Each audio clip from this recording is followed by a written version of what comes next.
మాటలు ఇంకా ఫుల్ఫిల్ చేయాల్సినవి ఉన్నాయన్న. 5 ఏళ్ల పాటు సంక్షేమ పథకాలు ఇస్తాము, 5 ఏళ్లలో హౌసింగ్ చేస్తాము, 5 ఏళ్ల లోపల ఇళ్ల పట్టాలు ఇస్తాము, 5 ఏళ్ల లోపల ఉద్యోగాలు ఇస్తామనో రకరకాల వాగ్దానాలు చేసినాము. అవన్నీ నెరవేర్చిన తర్వాత ఎన్నికలకు పోయేదానికి మేము కూడా సిద్ధంగా ఉన్నాము.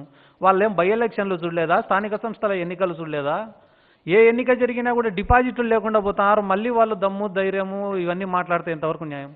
30 ఏళ్ళు కాదు కదా, 75 ఏళ్ల స్వతంత్రంలో ఎప్పుడూ లేని విధంగా ఈరోజు స్కూళ్ళు బాగుపడినాయి, ఆరోగ్య వ్యవస్థ బాగుపడింది, పిల్లలు చదువుకుంటున్నారు, మంచి వైద్యం అందుతుంది, ఇన్ని రిఫార్మ్స్ వచ్చినాయి. ఎక్కడనో అధికారుల దగ్గర తిరగకుండా అధికారులే ఇంటి దగ్గరకు వచ్చి పని చేసిపోయే వ్యవస్థ వచ్చింది. ఒక సచివాలయ వ్యవస్థనో, ఒక వాలంటీర్ వ్యవస్థనో, ఒక ఆర్బీకేలో, ఒక హెల్త్ సెంటర్లో ప్రతి గ్రామానికి ఒక వైద్యుడు ఉండాలా. ఒక పాము కాటు కరిచినా కూడా వైద్యం అందించుకోలేని దుస్థితి నుంచి ఈరోజు గ్రామంలోనే వైద్యుడు వచ్చినాడు.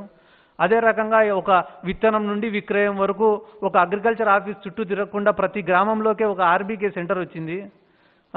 అసలు సంక్షేమ పథకాలంటే ఎట్లుంటాయి, వాటికి మేము ఎలిజిబులా కాదా, వాటిని ఎట్లా అప్లై చేసుకోవాలనో తెలియని స్టేజ్ నుంచి ఈరోజు మాకు ఎందుకు పథకాలు రావడంలా, మేము ఎందుకు ఎలిజిబుల్ కాదు అని చెప్పి ప్రజలు ప్రశ్నించే స్టేజ్కి వచ్చినారు. వాటికి సమాధానం చెప్పే స్టేజ్లో ప్రభుత్వం ఉంది. ఇంత అకౌంటబిలిటీ ఉంటే ఏ రకంగా వెనక్కి పడిపోతుందన్న రాష్ట్రము? 2 లక్షల కోట్లు 3 లక్షల కోట్లు ప్రజల అకౌంట్లలో డబ్బులు వేసినామని అన్నారే, అది 2 లక్షల కోట్లు 1,50,000 కోట్లు మేము ప్రజల అకౌంట్లలో వేయకుండా టెండర్లు వేసుకొని కాంట్రాక్టర్లకు 10%కో 15%కో అమ్ముకోలేమా? కానీ ఆలోచన మాది కాదు, టీడీపీ వాళ్ళది. వర్కులు ఇస్తే కమిషన్లు కొట్టచ్చనే ఆలోచన వాళ్ళది, ప్రజల జీవితాలు బాగుపడేదానికి డబ్బులు ఇవ్వాలనే ఆలోచన మాది. ఎందుకు వెనకబడిపోతుంది రాష్ట్రం? రాష్ట్రం బాగుపడేది వాళ్ళకి ఇష్టం లే అని చెప్తే సంతోషంగా ఉంటుంది. ఇప్పుడు ఆరోపణలు చేయడమే పనిగా పెట్టుకొని ఉన్నారన్న వాళ్ళు. ఒక ట్రాన్స్లో బతుకుతున్నారని నేను చెప్పినా కదా, మాకన్నా గొప్పోళ్ళు ఎవరు లేరు, ఆ స్థానంలో కూర్చుంటే మేమే కూర్చోవాలా, వేరే వాళ్ళు కూర్చోకూడదు, ఎన్నేళ్ళైనా ఈ రాష్ట్రాన్ని మేమే పరిపాలించాలా, అది వాళ్ళ యొక్క దుర్బుద్ధి. ఏమన్నా మాట్లాడతారు, ఏమన్నా చేస్తారు. ఆ ట్రాన్స్లో బతకకుండా ఒకసారి పబ్లిక్లోకి పోతే, పేదవాళ్ళ దగ్గరికి పోతే, బిలో పావర్టీ లైన్ ఉన్న వాళ్ళ దగ్గరికి పోతే మీ ఆర్థిక స్థితిగతులు ఏ రకంగా మారినాయి? ఇంతకుముందు కనీసం ఇళ్లలో 100-200 రూపాయలు కూడా లేనటువంటి క్లిష్టకాలం ఉండేది. కానీ ఈరోజు ఒక సామాన్య కుటుంబానికి ఒక 10,000 రూపాయలు 15,000 రూపాయలు అప్పు పుట్టాలనే పుట్టే పరిస్థితికి వచ్చింది. అప్పు తీసుకోమని నేను చెప్పడంలే, ఒక భద్రత వచ్చింది అని చెప్తున్నా నేను. ఇంత దుర్మార్గంగా మేము మాత్రమే ఈ రాష్ట్రాన్ని పరిపాలించాలని అనుకునేప్పుడు ఎవడేం చేయలేడు. అటువంటి వాళ్ళకు ప్రజలే మళ్ళీ ఒకసారి బుద్ధి చెప్తారు.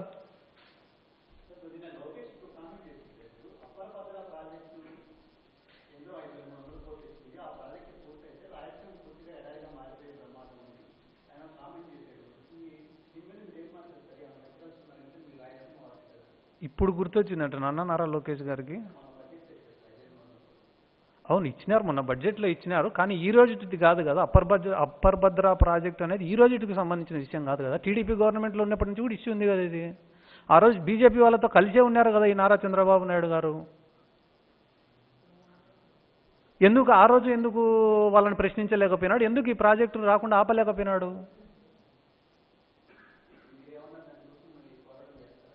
మాట్లాడి అందరినీ కలుపుకొని ముఖ్యమంత్రి గారు నోటీసు కూడా తీసుకొని పోయి దీనిపైన ఏదో ఒకటి మాట్లాడాలని చెప్పి ఖచ్చితంగా అడుగుతాం.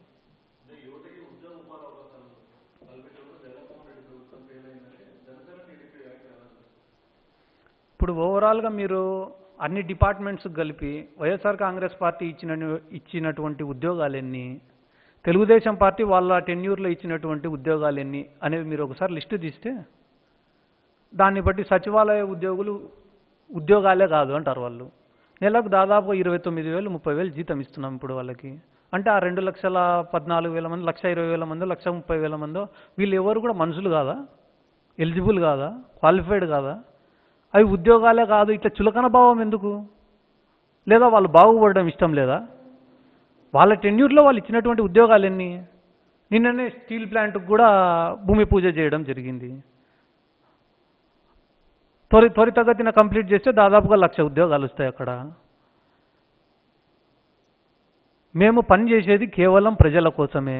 ఇంత భారీ మద్దతు, 51% ఓట్ బ్యాంకు, 151 సీట్లు, ఇంత అభిమానము, ఇవన్నీ పెట్టుకున్న తర్వాత మేము ఏ పని చేసినా కూడా ప్రజల బెనిఫిట్ కోసమే చేస్తాం తప్ప మా సొంత లాభాలు ఏముంటాయనా?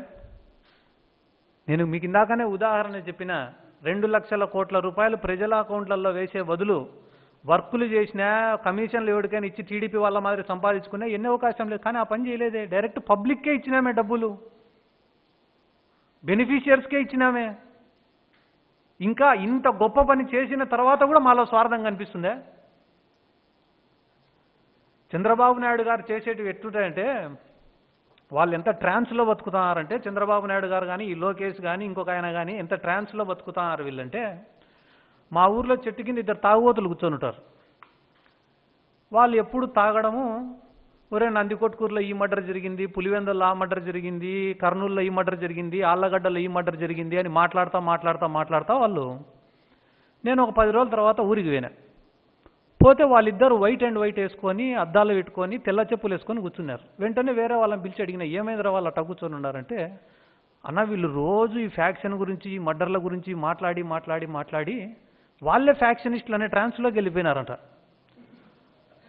అంటే మేమే చేసినాము ఈ మర్డర్లన్నీ అనే ఫీలింగ్లోకి వెళ్ళిపోయినారంట. అట్ట మన రాష్ట్రంలో కూడా చెగువీరా, స్వామి వివేకానంద, ఫిడెల్ క్యాస్ట్రో ఇట్లాంటి పేర్లన్నీ చెప్పి వాళ్లకు నీతులు సూక్తులు నేర్పించింది కూడా మేమే అనే ట్రాన్స్లో బతుకుతున్నారు చాలామంది. అర్థమైందా అన్న? పోరాటం ప్రజల్లో తిరుగుబాటు వచ్చిందంటే కానీ ఎవడొచ్చి పోరాటం చేయాల్సిన అవసరం లేదు, ప్రజలే పోరాటం చేస్తారు.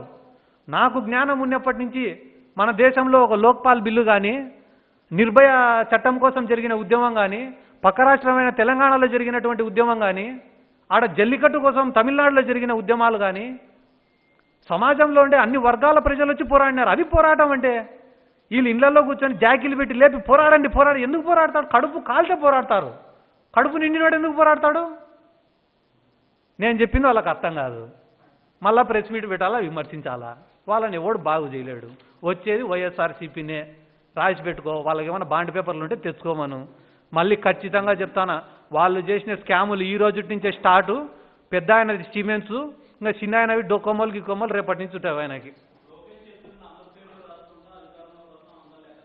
ఆయన ఏడైనా మర్చిపోతే నాకు చెప్పు, మిగిలినవి పంపిస్తా పేర్లు. ఏం చేసుకోలేడు ఆయన. ఆయనతోటి ఏం కాదు. ఆయన గవర్నమెంట్ చూసినందుకే ఆయనకి 23 సీట్లు ఇచ్చినారు, మంగళగిరిలో ఓడగొట్టినారు. ఫస్ట్ మంగళగిరిలో ప్రతి వార్డు తిరగమను, మంగళగిరికి ఎంత అభివృద్ధి జరుగుతుందో తెలుసుకోమను. జగన్మోహన్ రెడ్డి గారు ఎందుకు మంగళగిరికి ఇన్ని ఫండ్స్ ఇస్తున్నాడు, ఏ రకంగా డెవలప్ చేస్తున్నాడో కనుక్కోమను. ఆ తర్వాత తోపుడు బండ్లతో జనాల జీవితాలు మారవు. ఏమన్నా తోపుడు బండ్లు ఇచ్చిన తర్వాత కూడా ఇంకా చాలా అవసరాలు ఉంటాయి వాళ్ళకి, వాటిని కూడా పరిష్కరించు. చేసిన సాయానికి ఎప్పుడు కృతజ్ఞత ఆశించకూడదు. పని చేయాలా, వదిలేయాలా? కృతజ్ఞత